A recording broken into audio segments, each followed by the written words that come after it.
it's hard to give a timeline right now given that the periods are still open for the appeal. Kaya po siguro as we are just a participant and a party in the case, we will just have to comply with the periods given to us and to the other party. Pagpapabalik sa bansa kay dating Negros Oriental, Congressman Arnulfo Teves Jr., hindi pa matiyak ng Department of Justice. DOJ umaasang pangangatawanan ng Timor-Leste ang desisyon na pauwiin sa bansa ang dating mambabatas. We are waiting for the results dun sa high-level meeting na ginaganap po ngayong araw. Meron po tayong team doon composed of the DOJ and the DFA to discuss finally yung official terms ng return ni Mary Jane Veloso. Mga kinatawa ng Department of Justice at Department of Foreign Affairs umalis na ngayong araw patungong Indonesia para ayusin ang pagpapauwi kay Mary Jane Veloso. Pagbibigay ng executive clemency kay Veloso, ipinauubaya ng Indonesian government kay Pangulong Ferdinand Marcos Jr. They operated here bago pa lang. No? Siguro mga around 3 months pa lang, more or less. And yung lugar, very discreet. It's a compound. Parang dating ginagamit as parang agricultural bodega. Then ito ngayon pinalitan ng Pogo operator. Illegal Pogo Hub na diskobre sa Davao del Norte. 59 na individual arestado. So yung 106. So tingin ko naman na marami na siguro sa ating mga kasamahan, no? In fact, yung mga nag-participate actively doon sa mga hearings ay madali na sa kanilang mag-desisyon. Makabayan Block umaasang makakakuha ng kinakailangang lagda para sa impeachment resolution laban kay Vice President Sara Duterte. On a regular basis, hindi sila allowed sa EDSA pero papayagan po natin sila starting December 20 na dumaan sa EDSA starting 10 p.m. hanggang 5 a.m. Provincial buses papayagan ng MMDA na dumaan sa EDSA mula December 20 hanggang January 2. 480,000 na mga motorista inaasahan sa EDSA sa holiday season. From UNTV, Cristiano Drama. From UNTV, ang inyong kawan. C News, Doctors on TV. GMK, Good Morning Kuya. Huntahang Ligay. Ito ang balita. Ito ang Balitang Weekend. KNC Show. Mga programa ng UNTV nananatiling pasok sa child-friendly show sa Pilipinas ngayong taon.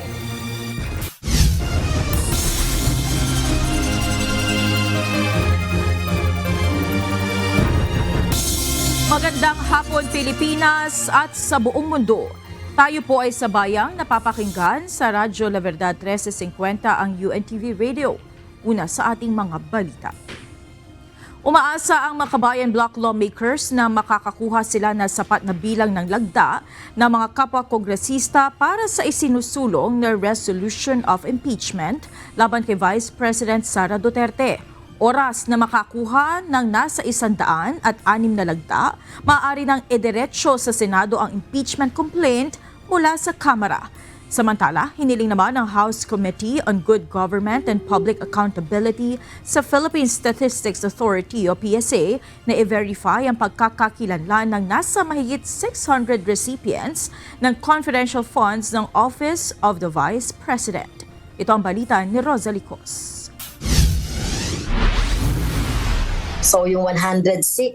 So tingin ko naman na marami na siguro sa ating mga kasamahan, no? In fact, yung mga nag-participate actively doon sa mga hearings ay madali na sa kanilang mag-desisyon. At saka marami naman kami mga kasamahan din na naririnig namin ng support sa impeachment. Naipadala na ng Makabayan Bloc lawmakers sa kanilang mga kasamahan sa Kamara ang digital copy ng impeachment complaint na iniendorso nila laban kay Vice President Sara Duterte umaga ng Biyernes, December 6. Ito ay upang mapag-aralan nila at hikayatin ng mga kapwa kongresista na pumirma sa isang resolution of impeachment laban sa pangalawang Pangulo. Isang ground lang ang binanggit ng mga ito sa reklamong nagnanais mapaalis sa pwesto si VP Duterte. Ito ay ang betrayal of public trust o pagtataksil sa tiwala ng sambayanan dahil sa umunoy labis na pag-abuso sa kapangyarihan sa paggastos ng mahigit 600 milyong pisong halaga ng confidential funds ng Office of the Vice President at Department of Education. Ayon sa Makabayan Bloc, sa lalong madaling panahon ay target nilang makalap ang kinakailangang lagda mula sa kanilang mga kapwa kongresista. Katumbas ito ng 106 o higit sa 1/3 ng kasalukuyang bilang ng mga miyembro ng Kamara na 307. Wala pang lumalagda sa resolution of impeachment nila, subalit may mga nagpaabot na umano ng suporta. Naniniwala ang mga kongresista, ito ang pinakamabilis na paraan upang maiakyat ang impeachment complaint sa Senado na siyang magsisilbing impeachment court. Kapag idinaan kasi sa pagdinig ng Committee on Justice ng Kamara ang reklamo, ay mangangailangan ito ng mas maraming panahon. Hindi naman tayo nagmamadali.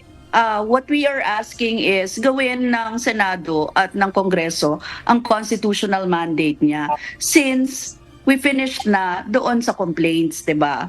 So it is the people's will na magkaroon ng hustisya at accountability. Tingin natin na hindi naman talaga halimbawa na super necessary na matenga pa sa Kamara kasi sa totoo lang kung sa timeline ng rules sa impeachment sa House, pwede talagang tumagal din eh. May sa Committee on Justice pa lang, ang maximum ay 60 session days para i-consolidate, i-discuss yung impeachment complaints. Ang ilang miyembro ng majority bloc sa Kamara, pag-aaralan pa ang inihaing impeachment complaint ng Makabayan Bloc laban kay VP Duterte. I have to look at the articles of impeachment muna, no? Kasi una, yung sa Akbayan, ay hindi ko pa rin nakita. Yung sa Makabayan, I know only na one ground lang ang minention nila, but hindi ko rin na nakita yung complaint nila. Naniniwala mga kongresista na magiging habon ang pag-usad ng proseso ng impeachment kung hindi ito i-endorso ng 1/3 ng mga miyembro ng Kamara. Si Batangas 2nd District Representative Jervil Luistro naman may legal question kung pwede bang dinggin ang impeachment complaint sa Senado kahit pagkatapos ng 2025 midterm elections. The legal question is, pwede ba na kapag nag-refer ang Congress ng impeachment complaint tapos nagkaroon ng 2025 election, will the Senate still be in its legal position to continue with the impeachment trial? Because we have to consider that there are 12 sitting senators whose terms are uninterrupted because it commenced last 2022. Sakaling maiakyat ang impeachment complaint sa Senado at maging usapin ang legal question na ito, ang Korte Suprema anya ang dapat magresolba nito. Samantala, hiniling naman ng House Committee on Good Government and Public Accountability sa Philippine Statistics Authority o PSA na i-verify ang pagkakakilanlan ng nasa 677 na recipients ng confidential funds ng Office of the Vice President. Ipinadala ang request sa pamamagitan ng liham na pirmado ni House Panel Chairperson Representative Joel Chua. Ginawa ang request matapos na kumpirmahin ng PSA na wala sa kanilang database ang Mary Grace Piatos at Cocoy Villamin na dalawa signatories sa Documentary Payment of Evidence para sa OVP confidential funds. Rosa Licoz, UNTV News and Rescue. Diyos ang aming sandigan, serbisyo publiko ang aming pinahahalagahan. Bahagi lamang umano ng isang political agenda ang isinusulong na impeachment laban kay Vice President Sara Duterte. Ayon kay dating Chief Presidential Legal Counsel Salvador Panelo, lahat ng paraan ay gagawin ng mga kalaban ng pangalawang Pangulo upang maalis ito sa presidential race at 2028 elections. Ito ang balita ni Jed Nersina. The political agenda is to eliminate VP Sara for the 2028 presidential election at all costs. Naniniwala ang dating Presidential Legal Counsel na si Attorney Salvador Panelo na ang mga impeachment complaint laban sa pangalawang Pangulo ay naglalayong mapigilan itong tumakbo sa 2028 elections. Kaya sa tingin ni Attorney Panelo, magtutuloy-tuloy ang pagsusulong ng impeachment dahil ito naman aniya ang nasa political agenda ng mga grupong nakakapamayani sa ngayon. Hindi na rin umano siya nagulat nang mayroong maghain ng impeachment complaints laban kay Vice President Sara Duterte. Ako, sinasabi ko na ever since, tuloy ang impeachment. Tuloy na tuloy yan. Walang kaduda-duda yan. Okay? Hindi mo mababago na yan. Diretso na yan. Unless na magkaroon ng kidlat ng kaliwanagan ang bawat isa. Pero I doubt it. It's there. Political agenda nga yan. Ngunit para sa bagong alyansang makabayan, hindi politikal ang kanilang agenda sa pagsusulong nila ng impeachment laban kay VP Duterte. Ang habol umano nila ay mapanagot ang sa tingin nilang may kasalanan, lalo na nga kung may kinalaman na sa kaban ng bayan. I think ang agenda namin dito is for accountability. The removal of Vice President is only the outcome of the impeachment proceedings, and I think it's well within our rights as citizens to seek accountability when public funds are involved. Kung pera ng taong bayan yung nawawala o hindi ma-account o hindi tamang ginastos, I think may batayan naman tayo. Paliwanag ni Renato Reyes, Secretary General ng Bayan, marami silang nakitang pinagkagastusan na walang kinalaman sa kahit anong confidential activities o information gathering ng Office of the Vice President.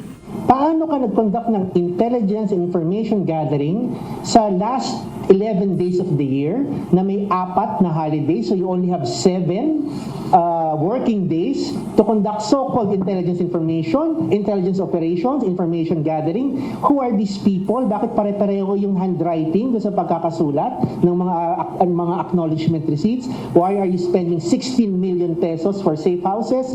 Bakit ka bumibili ng office supplies, tables, and computers that have nothing to do with intelligence operations or information gathering and against the existing guidelines?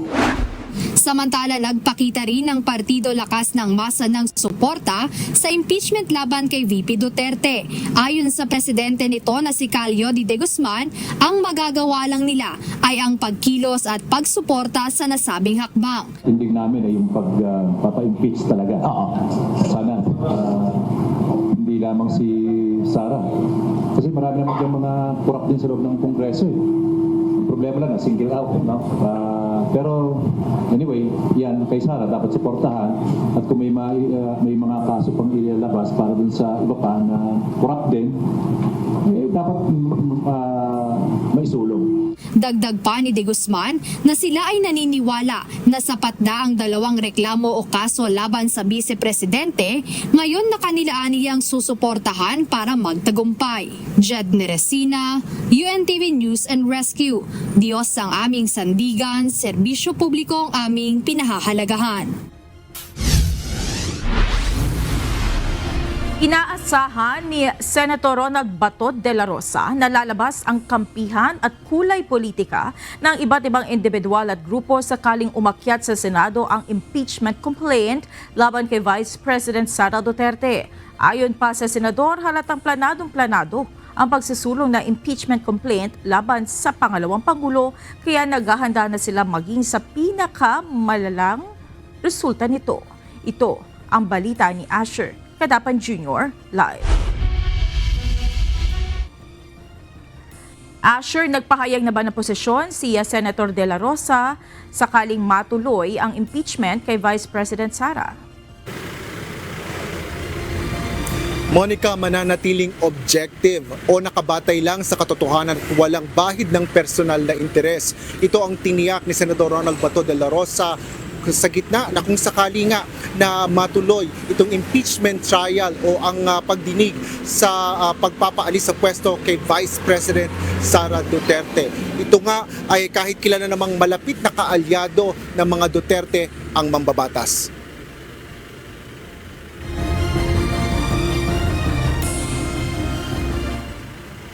Kapag sinabi ko ba na my vote is sacred and I cannot divulge it to you, maniwala kaya ang taong bayan kung ano yung boto ko? Maniwala kaya sila sa akin? I will vote at the proper time. Right now, I cannot give you my vote. Maniwala kayong tao sa akin? Sana maniwala sila. Gayunman, gaya ng pananaw ng ibang miyembro ng mataas na kapulungan ng Kongreso, aminado si Senador De La Rosa na magdudulot ang impeachment proceedings ng pagkakabahabahagi sa kanilang hanay.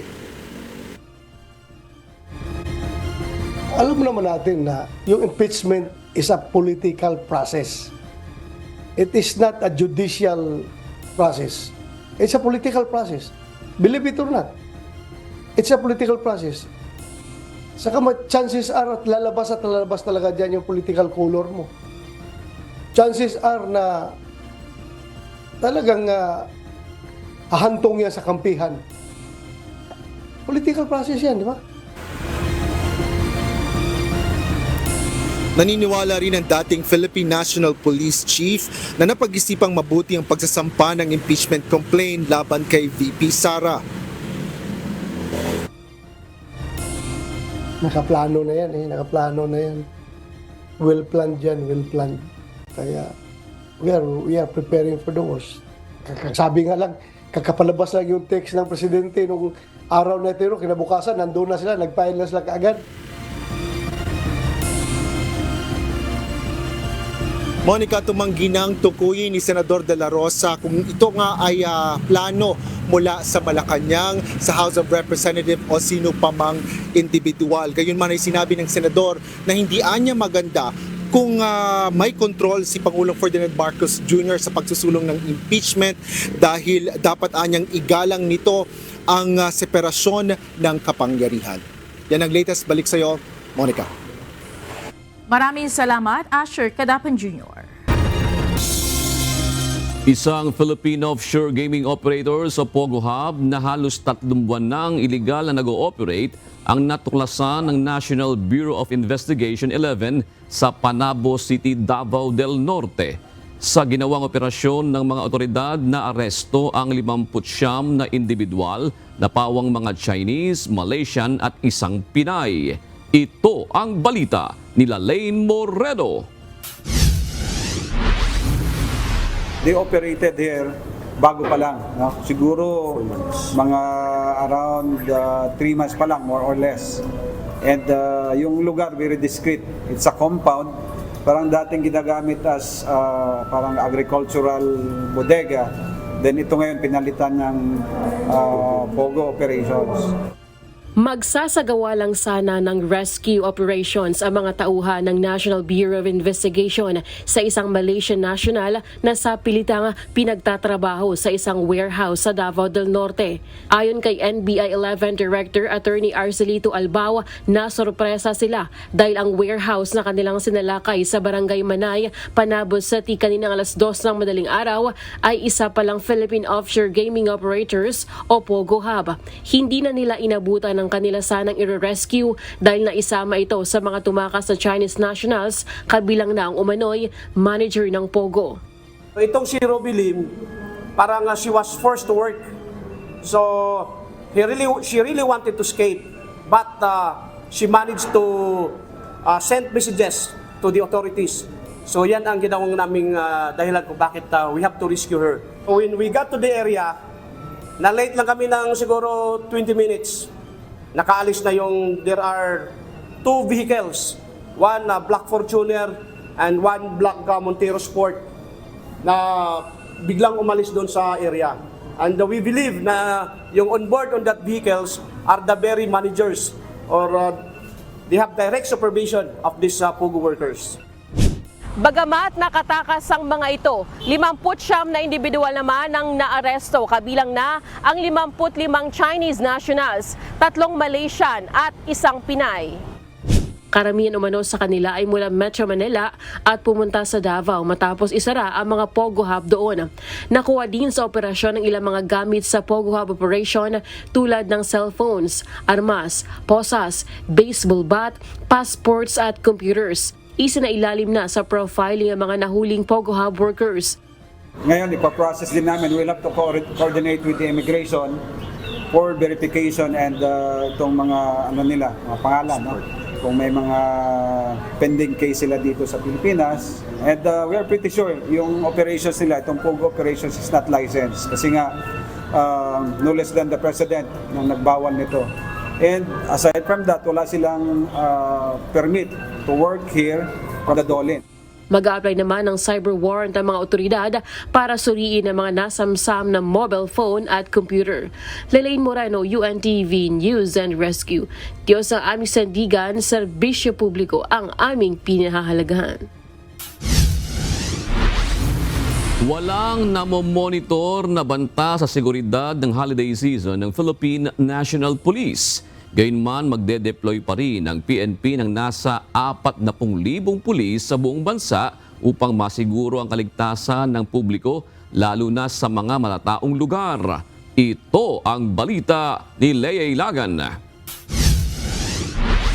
Wala naman po tayong namomonitor sir na serious threat at lalo itong papalapit po na Kapaskuhan at pagpapalit po ng taon. But just the same, ang inyo pong PNP is still maintaining yung ating aggressive stance para to make sure po na hindi tayo malulusutan ng anumang banta. Walang bakasyon ang mga tauhan ng Philippine National Police ngayong papalapit ang holiday season. Sa katunayan, ipinagbawal ng pamunuan ng PNP ang pagpa-file ng leave of absence simula sa December 15. Ayon kay PNP Public Information Office Chief, Police Brigadier General Jean Fajardo, bagamat walang namomonitor na banta sa seguridad ng mahabang bakasyon, magpapakalat pa rin ang sapat na bilang ng mga tauhan ng PNP sa mga matataong lugar. Ating mga proactive measures, particularly dyan sa mga public convergence po ay tuloy-tuloy. At initially po nasa around 40,000 plus po yung i-deploy po natin para dito sa ating ligtas Paskuhan po. Bukod sa holiday season, kasama rin sa babantayan ng PNP ay ang anibersaryo ng Communist Party of the Philippines sa December 26. Ating mga maneuver forces ay ino-augment po yung ating mga local stations, particularly yung mga vulnerable sa harassment and attacks po to make sure na hindi po tayo malulusutan ng anumang banta relating dito sa observance po nila ng kanilang anibersaryo po. Wala pa namang desisyon ang pamunuan ng PNP kung magdedeklara ng suspension of police operations o SOPO.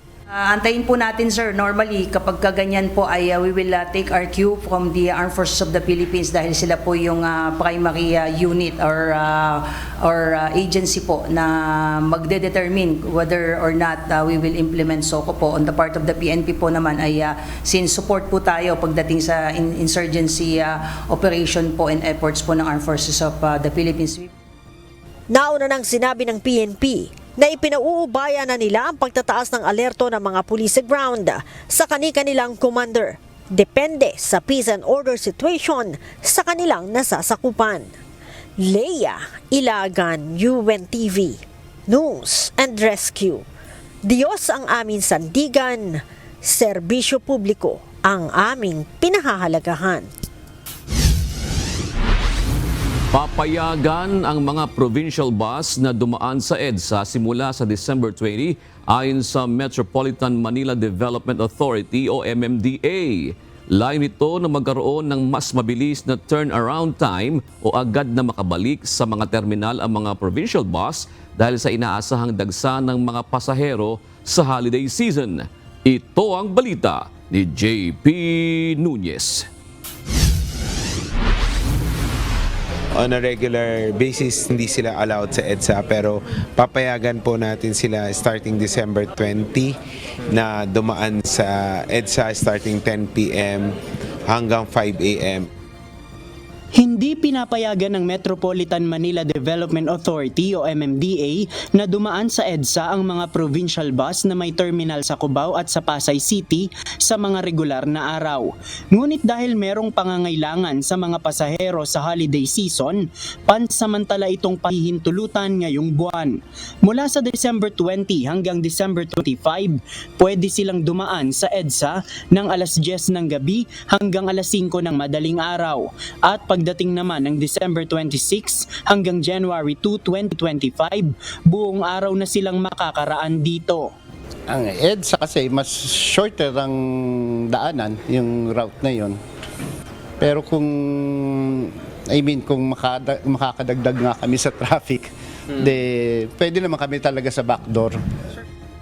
Gayunman nilinaw ng MMDA sa mga bus operator na bawal ang tawid. Ibig sabihin, ang mga biyaheng North Luzon ay hanggang Cubao lamang, habang ang mga galing ng South Luzon ay hanggang Pasay lamang. Bawal ang tawid. Pag galing north hanggang Cubao and hanggang Cubao lamang yung pinakamalayo. Pag naman po galing south ay PITX and Pasay lamang. Kumbaga yung galing south hindi po pwedeng pumunta ng norte para hindi po mag-criss-cross. Sa press conference kanina ng MMDA kasama ang mga bus operators at mga kinatawan nila, humirit ang isang bus company na mabigyan ng mas mahabang window period sa pagdaan sa EDSA para mas mapabilis pa ang pag-dispatch nila ng mga bus. Pero ayon sa MMDA, hindi na ito pwede kasi aabutan sila ng rush hour. Sana nga mas maaga kung mga 9 PM sana. Hindi po namin kayo maka-accommodate ng mas maaga kasi peak hours kasi natin between 5 to 9 eh. Mga nade-decongestion around 10 PM pa eh. Samantala kung ngayon pa lang ay ramdam na ang matinding traffic sa Metro Manila, ayon sa MMDA, sa susunod na linggo at sa ikatlong linggo ng Disyembre, lalo pa yang sisikip dahil inaasahang aabot pa sa higit 480,000 ang mga motoristang dadaan sa EDSA kada araw. Ang average speed po ngayon ay 18.17 kilometers per hour, which is mababa na po doon sa normal natin na around 21 kilometers per hour. And we expect po na pwede pa po itong bumaba sa around 15 kilometers per hour going second and third week. Ang mga bus company meron na anilang ginagawang mga paghahanda upang tiyakin ang kaligtasan ng mga pasahero na inaasahang magbabakasyon. Lahat po ng driver, conductor po, dumaan po sa seminar bago po kumuha ng labas. Nagkaroon din po kami ng random drug testing sa mga driver po.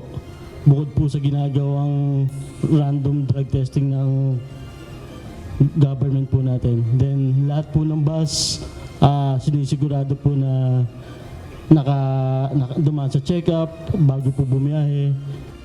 Paalala ng MMDA sa publiko na planuhin ang kanilang mga biyahe at iwasan din ang magmaneho ng lasing upang hindi magresulta ng aksidente sa kalsada habang papalapit ang holiday season.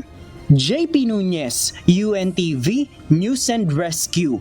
Diyos ang aming sandigan, serbisyo publiko ang aming pinahahalagahan.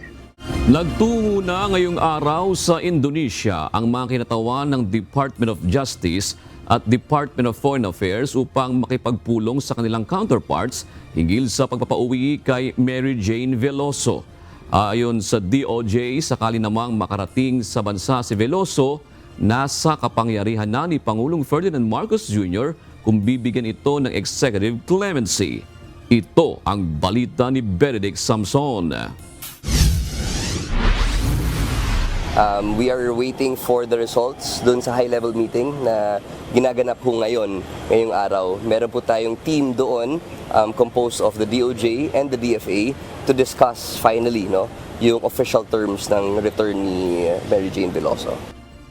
Nakikipagpulong ngayong araw sa Minister for Human Rights at Correctional ng bansang Indonesia ang mga kinatawan ng Department of Justice at Department of Foreign Affairs.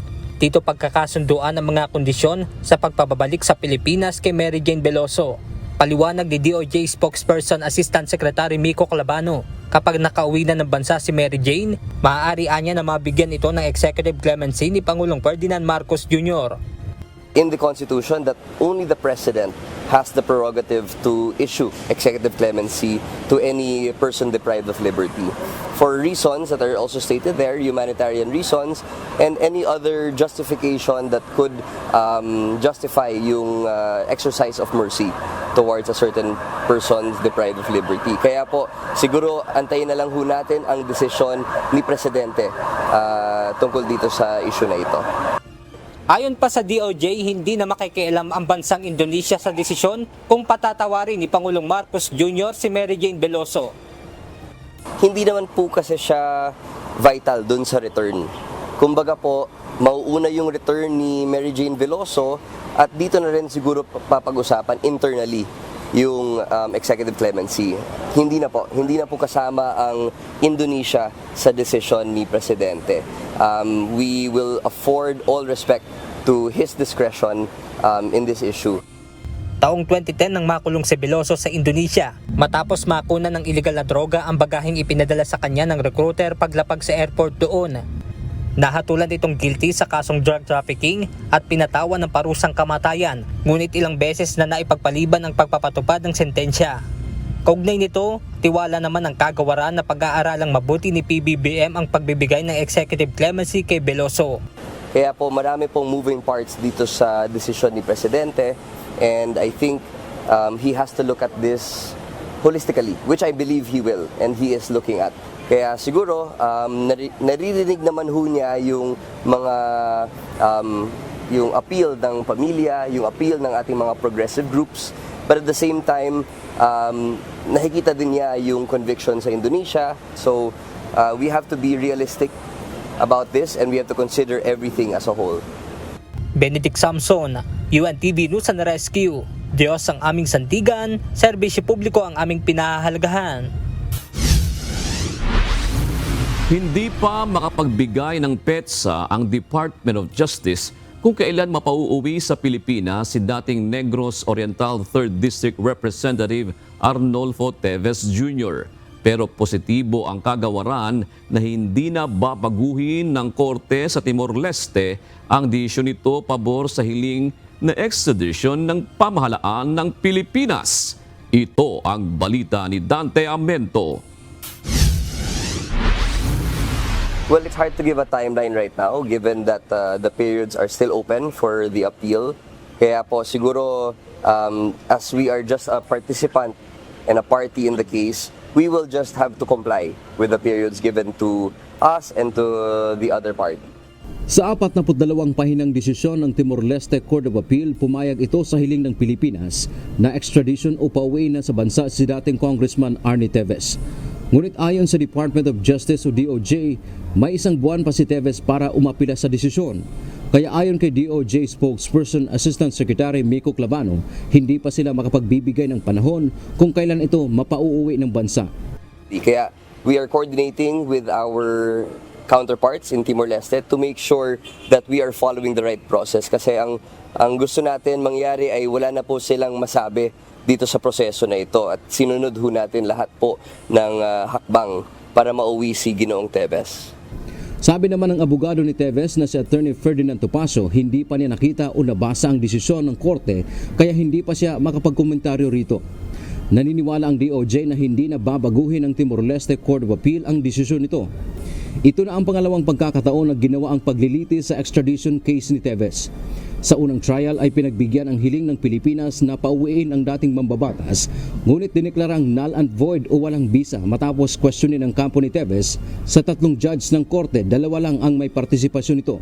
Sa pangalawang paglilitis, kasama na ang 3 huwes at ang desisyon ay 2-1 o 2 ang bumoto na payagan ang extradition at 1 naman ang tumutol.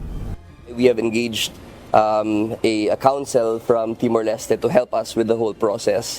Sa tingin ho natin, ito na po yung pinaka-last opportunity kung meron man silang opportunity na mag-appeal. Kapag napauwi na si Teves sa Pilipinas, ayon sa DOJ, prioridad na mapahaharap siya sa korte dahil sa patong-patong na kaso laban sa kanya tulad ng murder at frustrated murder kaugnay ng Pamplona Massacre na ikinasawi ni Governor Roel Digamo. Dante Amento, UNTV, News and Rescue. Diyos ang aming sandigan, serbisyo publiko ang aming pinahahalagahan. Narito naman ang mga balita sa iba't ibang panig ng mundo. Ihahatid ng ating global correspondent na si Maven Carizo mula sa Perth, Australia.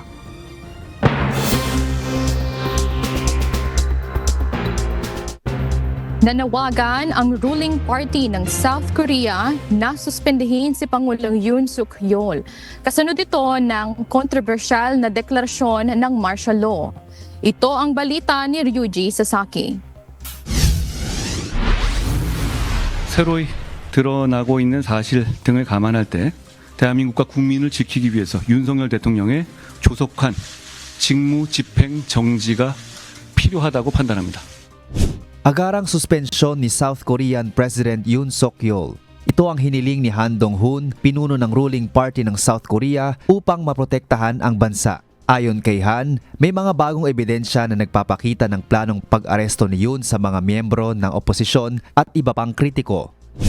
윤석열 대통령이 주요 정치인들 등을 반국가 세력이라는 이유로 고교 후배인 여인형 방첩 사령관에게 체포하도록 지시했던 사실, 대통령이 정치인들 체포를 위해서 정보기관을 동원했던 사실을 신뢰할 만한 근거를 통해서 Nagdeklara ng martial law si President Yoon noong Martes upang labanan ang umano'y anti-state forces.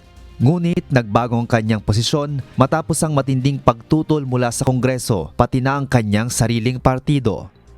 Ipinahayag ni Han na ang desisyon ng ruling party ay maaaring magbago batay sa mga bagong impormasyon at binanggit din niya na hindi siya pabor sa impeachment upang maiwasan ang kaguluhan. Gayunpaman, itinuring niyang mahalaga ang suspensyon ni Yoon para sa kaligtasan ng bansa. 윤석열 대통령이 대한민국의 대통령직을 계속 수행할 경우에는 이번 비상계엄과 같은 극단적인 행동이 재현될 우려가 크고 그로 인해서 대한민국과 대한민국의 국민들을 큰 위험에 빠뜨릴 우려가 크다고 생각합니다. Nagtakda ng impeachment vote bukas ng gabi, December 7, ang Democratic Party. Kasabay nito, sinimulan na ng mga otoridad ang investigasyon laban kay Yoon ukol sa insurgency allegations. Mula rito sa Seoul, South Korea, Ryuji Sasaki, UNTV News and Rescue. Diyos ang aming sandigan, serbisyo publiko ang aming pinahalagahan. Magpapatupad ng bagong regulasyon ang United Kingdom sa advertisement ng mga pagkain. Layo nito na labanan ang pagdami ng mga batang overweight at obese. Ito ang balita ni Jack Del Campo. Isa sa 5 bata sa England ay overweight o obese pagsapit ng primary school years. Bunso nito, ipagbabawal na simula October 2025 ang pag-a-advertise sa telebisyon o sa mga paid online ad ng mga pagkaing mataas sa taba at asukal bago mag-alas 9 ng gabi. Sinabi ni Health Secretary West Streeting na ang patakarang ito ay unang hakbang para baguhin ang focus ng UK government mula sa paggamot ng sakit patungo sa pag-iwas o prevention. Kabilang sa mga banned na products ay itong mga nasa harapan ko, yung tsokolate, soft drinks, pastries, fast food at maging yung mga matatamis na yogurts. Ngunit may mga kritisismo tungkol sa isang loophole sa nasabing regulasyon. Ang mga fast food chains at iba pang mga brand ng junk food ay maaaring makalusot kung hindi nila ipinapakita ang mga produkto tulad ng burger or fries sa kanilang mga patalastas. Sa ganitong paraan, makakapagpatuloy sila sa pag-advertise sa kanilang mga brand na hindi nila ipinapakita ang mga produkto na mataas sa taba o asukal. May ilan din na nagsimula ng gumawa ng mga advertisement na hindi nakatuon sa pagpapakita ng produkto kundi sa pagpapalaganap ng pangalan ng brand sa pamamagitan ng social media at organic content. Jack Del Campo, UNTV News and Rescue. Diyos ang aming sandigan, serbisyo publiko ang aming pinahahalagahan. Lumindol sa Northern California ngayong araw na may lakas na magnitude 7. Nagdulot ito ng emergency evacuation at panandaliang tsunami warning sa mga baybaying lalawigan ng US West Coast. Ito ang balita ni Noel Poliarco. Niyanig ng magnitude 7 na lindol ang Northern California kaninang alas 10:44 ng umaga US time. Ayon sa US Geological Survey, naitala ang sentro ng lindol sa kanluran ng Ferndale, isang maliit na bayan sa Humboldt County. Higit kumulang 130 milya o 209 kilometers mula sa Oregon border. Narinig ang mga ingay ng pagbagsak ng mga paninda sa mga tindahan sa Ferndale habang ang pagyanig ay ramdam hanggang San Francisco. Inilarawan ni Julie Kritzer, negosyante mula Golden Gate Mercantile, ang lindol bilang strong quaking na nagdulot ng pinsala sa paninda nila. Naglabas ng tsunami warning pagkatapos ng lindol na tumagal ng halos 1 oras. Sinakop nito ang halos 500 milya o 805 kilometers na baybayin ng Monterey Bay hanggang Oregon. Inabisuhan ang mga residente na iwasan ang mga coastal area at lumikas sa mataas na lugar bilang pag-iingat. Pumirma na si California Governor Gavin Newsom ng State of Emergency Declaration upang magpadala ng karagdagang tulong sa mga apektadong lugar. Pinag-iingat din ang publiko laban sa posibleng aftershocks sa mga susunod na araw. Noel Polyarco, UNTV News and Rescue. Diyos ang aming sandigan, serbisyo publiko ang aming pinahahalagahan.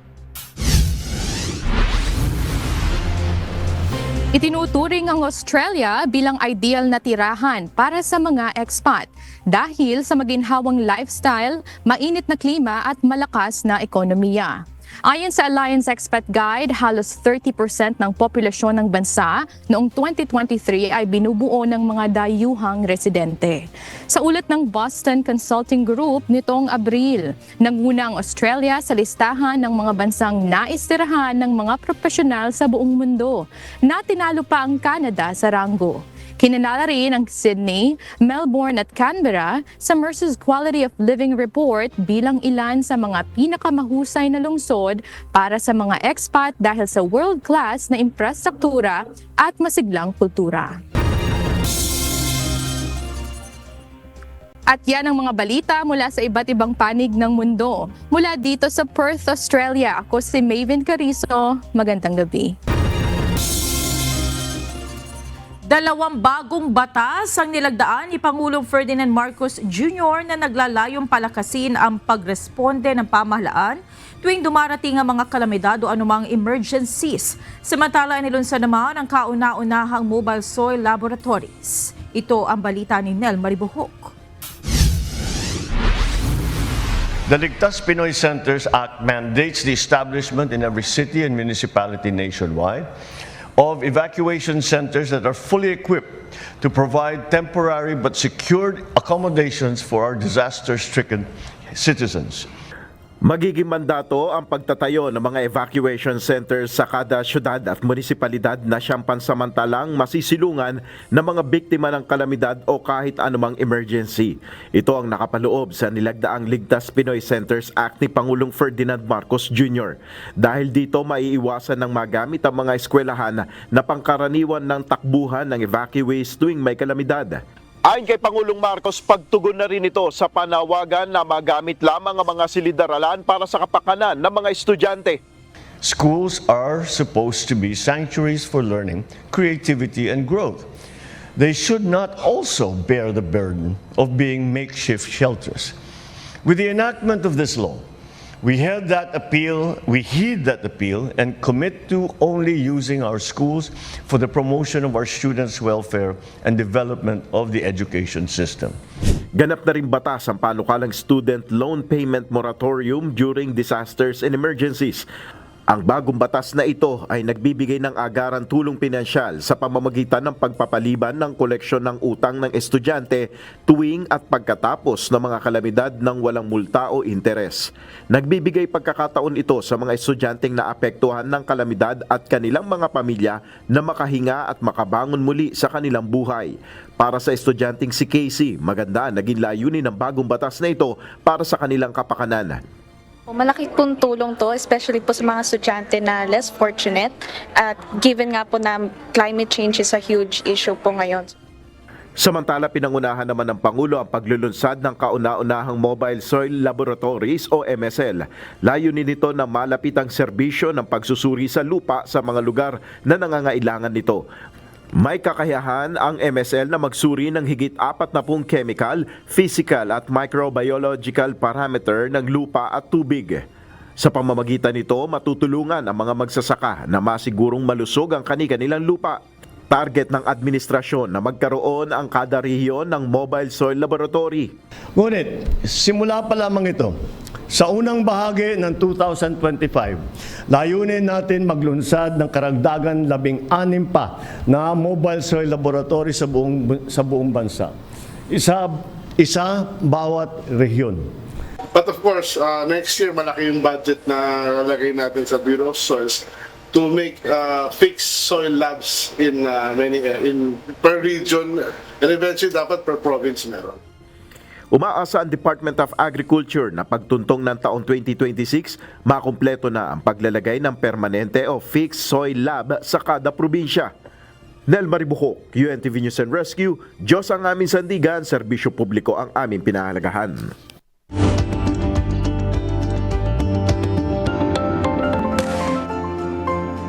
Pagkakaroon ng cancer, aksidente na nagdulot ng injury sa mga kamay at paa o impeksyon na ilan sa mga pangunahing sanhi ng tinatawag na lymphedema, isang kondisyon ng abnormal na pamamaga. Ngunit alam nyo bang may mga paraan para maiwasan at mabawasan ang epekto nito? Ito ang balita ni Kichi Cipriano. Ang hindi normal na pamamaga ng ilang parte ng katawan, partikular sa mga kamay at paa, ay maaaring indikasyon ng lymphedema. Isang uri ng pamamaga na may kakaibang katangian kumpara sa pangkaraniwan.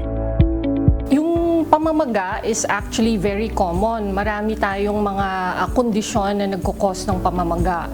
Pero yung lymphedema is a kind of abnormal na pamamaga. Ayon kay Dr. Jasmine Melissa Bernardo, isang vascular medicine specialist mula sa Makati Medical Center, ang primary lymphedema ay maaaring likas o congenital at lumalabas mula pagkabata hanggang edad 30. Samantala, ang secondary lymphedema ay dulot ng iba't ibang dahilan tulad ng cancer treatment, aksidente, trauma, at paulit-ulit na impeksyon. So, like I said, medyo marami ang causes ng lymphedema. Pero generally, pwede natin siyang hatiin sa dalawang klase. Yung primary at yung secondary. Yung primary can be congenital or nagsisimula sa pagkabata. Pwede rin siyang, kahit congenital siya, lumalabas siya pag medyo nasa 30-year-old na. No? So, yun yung primary. Pero meron din yung mas maraming klase ng lymphedema, yung tinatawag nating secondary. Yung secondary, maraming pwedeng maging sanhi yun. Like for example, ang pinaka-common ngayon is cancer or cancer treatment, no? Na-operahan dahil sa cancer, nag-radiation dahil sa cancer, even chemotherapy. Pero marami pa rin causes ng lymphedema, gaya ng trauma. For example, nagkaroon ng aksidente sa kanyang legs or sa kanyang kamay, pwede rin mag-cause yun ng lymphedema. Ang isa pa is impeksyon. Yung paulit-ulit na impeksyon ng legs or arms can cause lymphedema. Bukod dito, ang mga subtle signs tulad ng pagsikip ng singsing, kasuotan o pakiramdam ng bigat sa apektadong bahagi ay dapat pagtuunan ng pansin, lalo na ng mga cancer patients. So, number one is siguro maganda din na i-discuss natin sa mga cancer patient natin na this can be a side effect of the disease in itself, yung cancer nila, at saka yung treatment ng cancer. Oo, kailangan natin para maging vigilant sila, para bantayan nila kung magkakaroon sila ng lymphedema. Pero generally, nagsisimula yan sa mga subtle signs, ano, yung for example, kunwari sumisikip yung yung mga singsing, yung kanilang sleeves na dati naman nasusuot nila. Tsaka syempre yung kabila okay naman, pero yung isang kamay nila na affected, parang mabigat.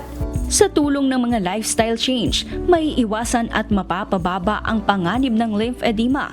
Ugaliin ang regular na konsultasyon sa doktor dahil ang iba pang kondisyon tulad ng obesity at sleep apnea ay posibleng magdulot din ng abnormal na pamamaga. Marami tayong pwedeng gawin, no, para mabawasan yung simptomas ng pasyente, no. Isa dyan is kailangan ideal body weight. Kasi pag ikaw ay obese o masyadong mataba, nako-compress natin yung tiyan, yung pelvic veins. So, pag pumayat ka, lumiit yung tiyan mo, nag-i-improve din yung circulation. That's why I actually found that most of my patients na merong unexplained na bilateral leg swelling o namamaga pareho yung paa, I have to screen them for obstructive sleep apnea. Kasi pwede rin yun mag-cause ng edema ng legs na unexplained. So, kailangan magpapayat, kailangan mag-exercise. At para sa iba pang impormasyon ukol sa lymphedema, tunghayan ang programang Doctors on TV ngayong linggo, alas 7 ng umaga, dito lang sa UNTV. Kichi Cipriano, UNTV News and Rescue. Diyos ang aming sandigan, serbisyo publiko ang aming pinahalagahan. Mahigit 10 senador ang bumoto para sa pagdagdag ng pondo ng Office of the Vice President bago ito tuluyang ipasa ng Senado. Ito ang kinumpirma ni Senator Ronald Bato de la Rosa sa gitna ng pagsasagawa ng Bicameral Conference Committee para sa 2025 National Budget. Samantala, nilinaw naman ng mambabata sa maaaring gamitin ng code name sa paggastos ng confidential fund. Ito ang balita ni Asher Cadapan Jr. Alam mo ba kung ilan yung nag-raise ng kamay doon sa loob ng lounge namin nung tinanong kami na kung sino gustong dagdagan yung pundo ng UBP? Alam mo kung ilang numbers yun? Ilan sir? Ilan po? Oo, basta marami. Marami. Hindi ko na ibigay yung number at saka kung sino-sino yun. Basta marami. More than 13 sir? Sobra pa. Isiniwalat ni Senador Ronald Bato de la Rosa na mayorya ng mga senador ang bumoto para dagdagan ng panukalang 2025 budget ng Office of the Vice President. Ito ang boto ng mga senador bago pa man ipasa ang 2025 General Appropriations Bill o GAB sa Senate Plenary at i-endorso sa Bicameral Conference Committee. Ayon sa mambabatas, hiniling niya na dagdagan ng 733 million pesos na budget ng OVP matapos matapyasan sa House of Representatives. Ito ay kahit hindi na nagsumiti pa ng mga requirement ang OVP para sa formal na kahilingan ng pagdadagdag ng pondo sa naturang tanggapan. Gayunman, hindi pa rin natuloy ang pagdadagdag ng pondo sa Senado. Very strong yung words ng leadership ng SP at saka ng chairman ng finance. So, sige na lang para hindi tayo mag-away-away dito. Samantala, sinabi rin ng dating Philippine National Police Chief na maaring gumagamit ng ibang pangalan sa paggamit ng confidential fund. Ito anya ay para sa pananatili ng kaligtasan at seguridad ng asset ng opisyal o tanggapan. What is equivalent to the PNP sa intelligence funds, di ba? Confidential funds sa civilian, sa military and uniform agencies, intelligence fund. Meron yan pangalan doon.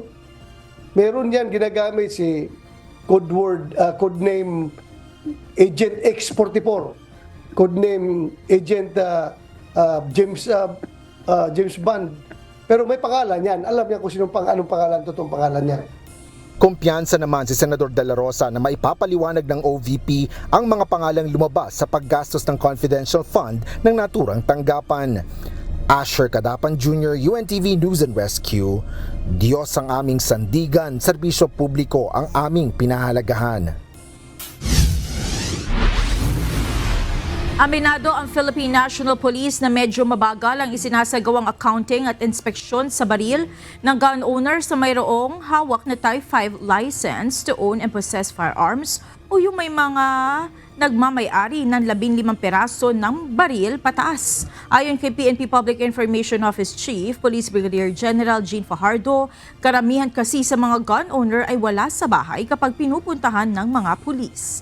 Ito ang balita ni Lea Ilagan.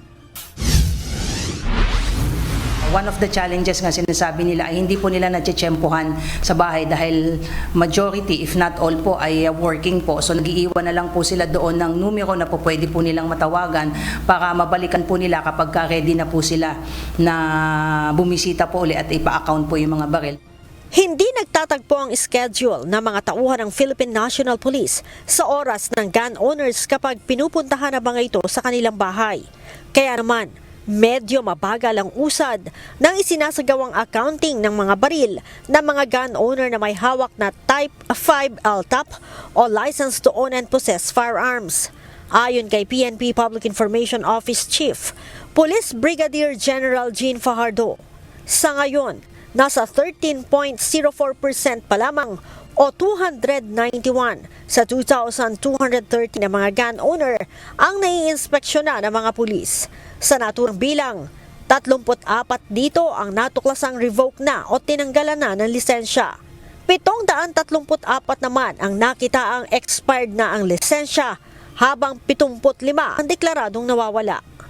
One of the challenges po kung bakit medyo mabagal po yung completion po nitong inspection and accounting po ay pag pumupunta po yung mga pulis po natin na miyembro po ng RCSU ay hindi po nila natsetsempohan po yung may-ari po ng baril bagamat nagiiwan po sila doon ng abiso. So nagkakaroon na lang po ng agreement na babalik na lang po yung mga pulis. Gayunman, desidido ang PNP na tapusin ang accounting ng mga baril kahit na abutin pa ito ng panahon ng halalan. Magtutuloy-tuloy po ito at ito naman po ay bahagi po ng mandate po ng CSG at gusto lang po natin uling-ulitin na ito pong efforts po na ito ay separate po ito sa efforts po natin doon sa accounting naman po natin ng mga napasuna po ng mga lisensya. Doon po yan papasok sa Oplan Katok natin kung saan binibisita po natin yung mga license holder from holder po ng Type 1 hanggang Type 5 po na pumasuna po yung kanilang mga lisensya po. So separate po ito doon sa efforts po natin sa Oplan Katok, sir. Kapag natapos ang Type 5, isusunod naman ng PNP ang gun owners na mayroong Type 4 LTAP hanggang sa makumpleto ang isinasagawang inspeksyon hanggang Type 1. Nauna nang sinabi ng pambansang pulisya na ang accounting at inspeksyon ng mga baril ay bahagi ng ginagawang paghahanda para sa seguridad ng nalalapit na halalan. Leia Ilagan, UNTV, News and Rescue. Diyos ang aming sandigan, serbisyo publiko ang aming pinahahalagahan.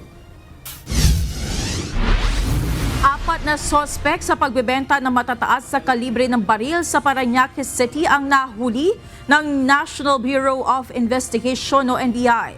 Kabila naman sa tutukuyin ng NBI ang pinanggalingan ng mga baril at kung sino-sino ang napagbentahan ng mga sospek. Ito ang balita ni Ryan Lacanlale.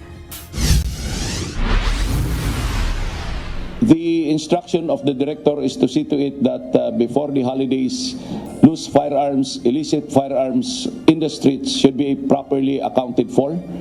Sa pamamagitan ng buy-bust operation, nahuli ng National Bureau of Investigation ang 4 na individual na nagbebenta ng high-powered firearms sa Parañaque City. Nakumpiska sa mga sospek ang 2 M4 carbine, assault rifle, 2 short firearms, mga magazine at live ammunitions. Ayon sa NBI, binebenta ng mga sospek ang 2 high-powered firearms sa halagang 290,000 pesos. Sa impormasyong nakuha ng mga otoridad, mga Chinese o mga sangkot sa Pogo ang mga parokyano ng grupo. This operation stemmed from intelligence report from our confidential informant relaying that the group is selling high-powered rifle to Chinese or Pogo individuals.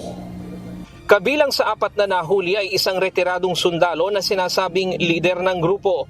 Makikipag-ugnayan ng NBI sa Commission on Elections para alamin kung kasama ang mga baril na ito sa inisyuhan ng gun ban exemption sa nakalipas na eleksyon. Sisiyasatin din nila kung nasangkot sa ibang mga krimen ang mga baril, gaya ng mga nangyaring krimen sa mga Pogo. Gusto naming malaman, ito ba ginamit ng Pogo? Ito ba naglilinis na sila? Ito ba they want to exit and dispose of these firearms? Sabi ng NBI, mura o bargain ang presyo ng mga baril dahil bihis na ang mga ito, bagamat hindi na brand new. Fast break o mabilis ang benta ang tawag nila dito. Aalamin din ng NBI kung sino-sino ang mga dating nabentahan ng mga baril ng mga sospek. These are not locally manufactured firearms. So we have to make sure na pumasok ito dito kung matitrace nila. We also have to make sure na hindi ito nagamit ito sa ibang criminal incidents. Bukod sa posibleng paglilinis ng mga iligal na pogo, isa pa sa binabantayan ng NBI ngayon ang posibleng paglipanan ng mga loose firearms ngayong papalapit na naman ang eleksyon para sa susunod na taon. Masyadong delikado itong mga kalibre ng firearms na kanilang supposedly ibinebenta. Remember, nalalapit na naman natin ang ating eleksyon, no? Kaya naglilipanan na naman yung mga unlicensed firearms. Kaya yun nga, mahigpit ang aking tagubilin sa ating mga ahente na check on mga ganito firearms binebenta, mga may possession ng firearms na wala namang license. Mahaharap sa kasong paglabag sa Republic Act 10591 o Comprehensive Firearms and Ammunition Regulations Act ang mga suspect. Ryan Lacanlale, UNTV News and Rescue. Diyos ang aming sandigan, serbisyo publiko ang aming pinahahalagahan. Iprinesenta kay Pangulong Ferdinand Marcos Jr. kanina ang Murillo Velarde 1734 map. Itinuturing ito na Mother of all Philippine Maps.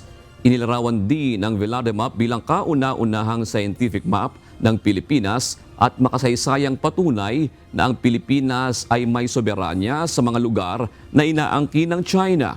Kabilang sa itinampok sa naturang mapa ang Panakot o kilala bilang Scarborough Shoal at Los Bajos de Paragua o Spratly Islands. Ayon kay Pangulong Marcos, patunay ito na may karapatan ng Pilipinas sa naturang mga lugar. The Murillo Velarde map in particular provided critical evidence to demonstrate that the Philippines has continuously exercised authority and jurisdiction over what is now identified as Panakot Shoal, now Scarborough Shoal, and Los Bajos de Paragua, Spratly Islands. Target ng Department of Agriculture na magbukas ng mahigit sa 1,000 kadiwa stores sa lahat ng pamilihan sa buong bansa sa mga susunod na taon. Kakatulungin din ng DA ang Department of Labor and Employment para mailapit maging sa mga manggagawa ang access sa mas murang produkto na ibinebenta sa kadiwa booths. Ito ang balita ni Ivan Alvarez. Dahil we plan to expand yung ating stores to 1,500 stores. So each store sabi mo ng 3 kailangan na tao. Mas maraming kadiwa outlets ang planong buksan ng Department of Agriculture para mapalawak ang Kadiwa ng Pangulo program sa bansa. Ayon kay Department of Agriculture Secretary Francisco Chu Laurel, inaayos na nila sa ngayon ang kolaborasyon sa ilang sektor para sa pagbubukas ng mas maraming kadiwa centers nationwide. In my opinion, the biggest challenge is logistics. It takes time to figure out yung throughput ng bawat store. And the second would be manpower. Capable manpower of manning these stores and running it properly. Of course, then we go to accounting na and all of those stuff. Plano rin nilang unahin ang ilang lugar gaya ng economic zones kung saan marami ang mga manggagawa at consumer. Kung saan mataas ang presyo, doon tayo maglalagay. Yun ang uunahin natin. As a way po na, kumbaga, as support or assistance, dito po nila ilalagay sa Kadiwa ng Pangulo para po nakatulong na po sila with their labor associations and organizations. Matutulungan pa po yung mga farmers natin and fisher folk na mga cooperatives din. Kumbaga, yung supply din nila sa ating mga Kadiwa stores. Target ring lagyan ng ilang train stations kung saan marami ang foot traffic. So yung mga pauwi na mga manggagawa sa major cities, of course, makabili sila ng mas murang produkto bago makarating sa bahay. Para maisakatuparan ang mga planong ito, kakatulungin ng DA ang Department of Labor and Employment. Sa nilagdaang Memorandum of Understanding ngayong araw, nagkasundo ang dalawang kagawaran na palakasin pa ang kanilang ugnayan at ibilang ang Kadiwa ng Pangulo sa Integrated Livelihood Program ng DOLE. Sa ilalim ng kasunduan, magbibigay ang DOLE ng manpower para sa Kadiwa centers. Magbibigay din sila ng technical assistance sa mga magsasaka at mangingisda at bibigyan sila ng pagkakataong makapasok sa Kadiwa ng Pangulo program. Napakagandang bihikulo, mekanismo ang kadiwa ng Pangulo na ilalapit po natin doon sa mga lugar may konsentrasyon ng mga manggagawa. Halimbawa po, Ecozone, maraming mga manggagawa. Pwede po naming matap ang mga labor organization dyan para mabigyan ng pagkakataon ng ating mga pangkaraniwang manggagawa ng access sa affordable at dekalidad na mga produkto. Bukod sa sustainable livelihood, binigyan din rin ng DA ang malaking tulong ng partnership na ito para manatili ang access ng mamamayan sa abot-kayang bilihin. Sinabi rin ng kagawaran na may pag-uusap na sila sa iba't ibang rice industry players para sumali sa Kadiwa program. They committed to put up with Kadiwa 250 more stores hopefully by end of January. Ayon sa DA, ito ay drastic expansion ng Kadiwa ng Pangulo program na malaki ang posibilidad na magtagumpay batay sa naoobserbahang pagtangkilik dito ng mga Pilipino. Ivan Alvarez, UNTV News and Rescue. Diyos ang aming sandigan, serbisyo publiko ang aming pinahahalagahan.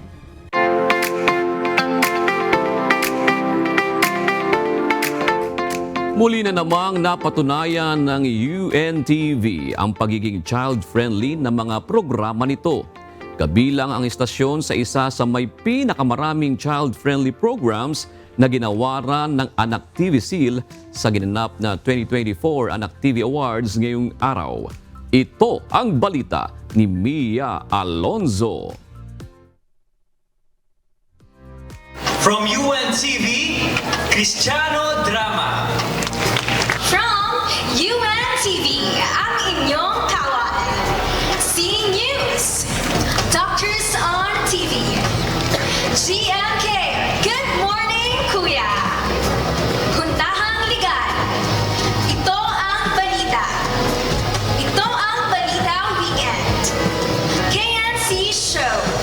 Sunod-sunod na ipinagkaloob sa 15 na programa ng UNTV ang kani-kanilang Anak TV Seal sa araw na parangal na ginanap sa Quezon City kaninang umaga. Kabilang sa mga binigyan ng prestihiyosong Anak TV Seal ang Good Morning Kuya, C News, Ito ang Balita, Doctors on TV, KNC Show, Lifesaver, Manibela, Serbisyong Bayanihan at UNTV Cup. Ito na ang ika-25 taon ng Anak TV sa paggawad ng Anak TV Seal na isang simbolo ng mga programa na naglalabas ng mga content na angkop sa kapakanan ng bawat pamilya, lalo na sa mga batang manonood. Nag-umpisa po kami sa 15. Ngayon, 112. Kaya ang Anak TV will always be there as long as you believe in us. And we will try our best to make the children hear their voice. Kasama rin sa nabigyan ng pagkilala ang mga host ng UNTV na sina Kuya Daniel Razon, Ate Arlene Razon, Ira Mariano, Joshua Junicio at Celine Ang. On behalf of Serbisyong Bayanihan, and I'm so proud and so happy. Ito po ay magsisilbing inspirasyon para patuloy pong makapagbigay tayo ng impormasyong pangkalusugan na mas makakapagbigay po ng pangangalaga sa ating kabataan. Thank you so much sa Anak TV Awards for this recognition, of course. Ito pong ating Anak TV Seal for the UNTV Cup Games and the UNTV Volleyball Games. This is for you, for the man who conceptualized this concept. Para po sa iyo to, Kuya Daniel Razon, because I think this is the first in the world or perhaps in the country na meron tayong ganitong concept para makatulong po tayo habang naglalaro po tayo ng basketball at volleyball. 2008 nang magpasimulang makatanggap ng Anak TV Seal Award ang UNTV at hanggang sa kasalukuyan ay patuloy nitong mas pinagbubuti ang mga programa upang mas maging angkop para sa mga batang manonood.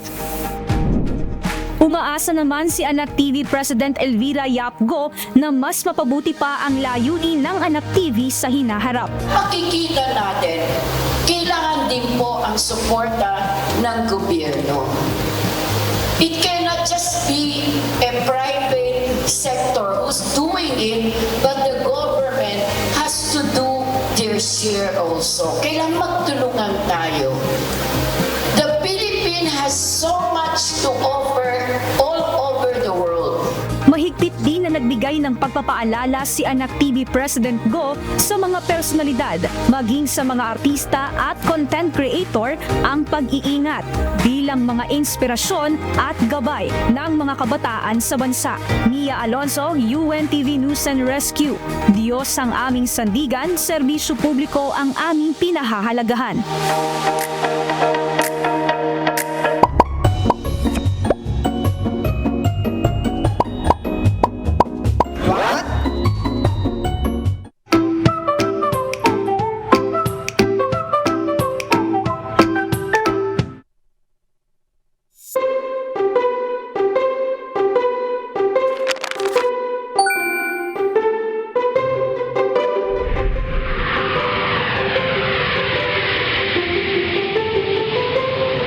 May nagkaalaman po.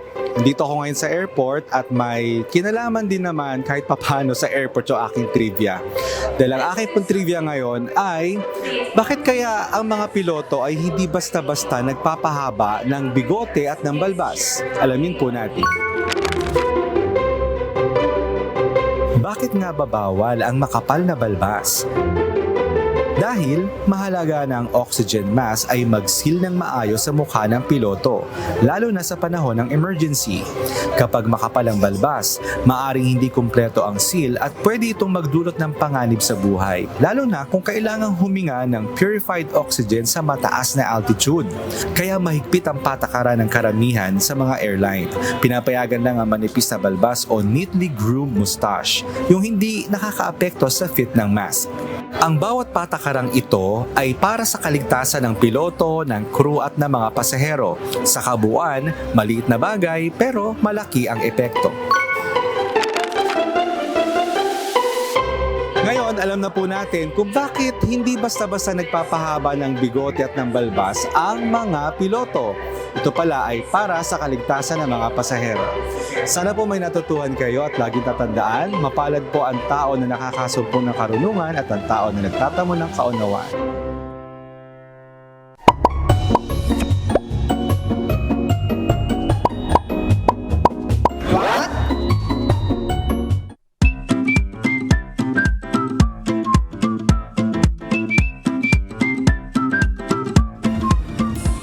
Yun, salamat po sa lahat na bumubuo ng Anak TV Awards. Yan.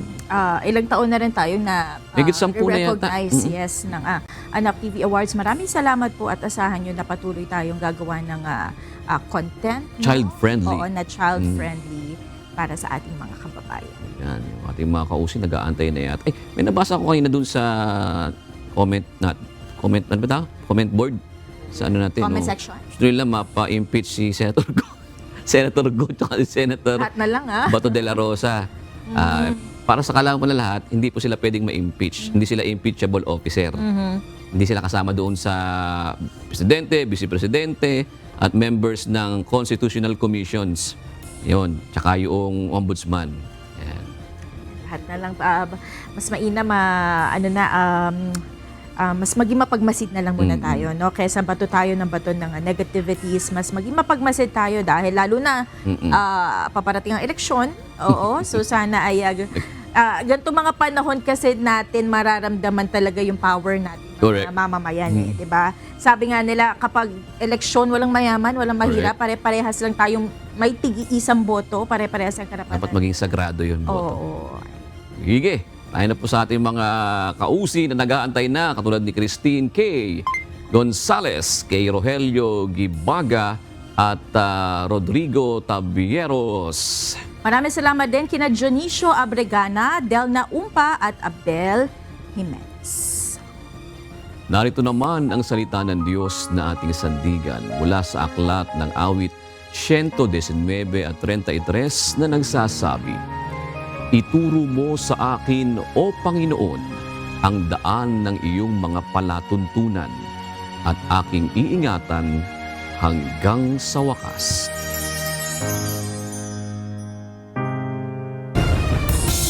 At yan ang naging kabuuan ng ating balitaan ngayong gabi. Aming inilahad ang buong katapatan kung paano namin nasaksihan. Kayo po'y makapagtitiwala na ang aming nakita at narinig ang aming ibinabalita. At dito po sa UNTV, Diyos ang aming sandigan, serbisyo publiko ang aming pinahahalagahan. Magandang gabi po at happy weekend.